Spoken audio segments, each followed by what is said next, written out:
Friends, good evening. তো এখন আমি ছাদে এলাম। দেখো, ছাদে জামা কাপড়গুলো সব তুলবো বলে। আর তোমাদের একটা জিনিস দেখো, প্যান্ডেলটা দেখতে পাচ্ছ?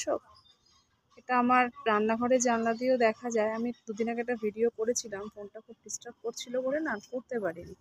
এই দেখো, বিশাল বড় প্যান্ডেল হচ্ছে। এই যে এইখান থেকে পুরো, এই যে দেখতে পাচ্ছ। এখন সারাদিনই বলতে গেলে কাজ হয়, রাত্রিরে কাজ হয়।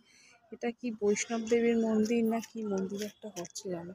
যাই হোক, দেখা যাক যখন মন্দিরটা কমপ্লিট হবে তোমাদের।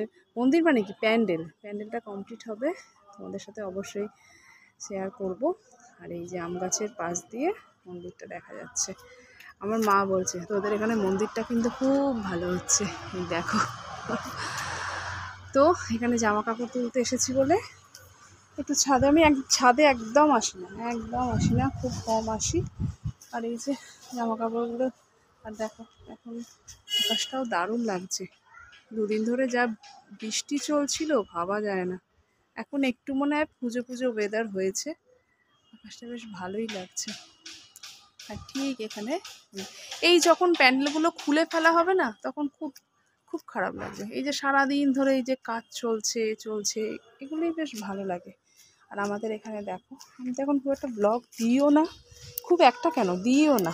আর এখানে দেখো আমাদের একটা খাবারের দোকান হয়েছে বাড়ির একদম এখানে। এখানে অনেক কিছু পাওয়া যায়, আলুর পরোটা, আলুর দম টালুর দম সব। আমরা একদিন আলুর দম কিনেছিলাম, দই বড়া, অনেক কিছু পাওয়া যায় স্পেশাল খাবার।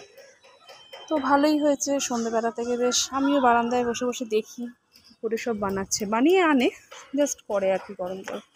আমাদের এখানে কারি পাতার গাছটা দেখো কত বড় হয়ে গেছে। আমি আগে একদম করতাম না, এখন একটুখানি ডাল করার সময় মাঝে মাঝে নিয়ে যাই, ফোড়নে দিই। আর বাবার হাতের সব গাছগুলো।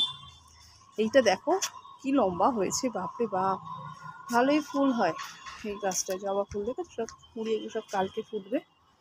আর নিচে আমাদের জবা গাছ আছে, দেখো এখান থেকে কি ভালো লাগছে না। আজকে আমার ছাদে জামা কাপড়গুলো সব মেয়ে দিয়ে গেছে, এই যে মেয়ে শুকুর দিয়ে গেছে। আমি এদিকে কাজ করছিলাম বলে টাইম পাচ্ছিলাম না। আর সামনের সপ্তাহ থেকে মেয়েদের আবার পরীক্ষা, 24 তারিখ থেকে, এই 24 তারিখ অবধি পরীক্ষা। ওই জন্য বাহ, পাখিটা দেখো, এখানে কাকও দেখা যায় না, কিছুই দেখা যায় না।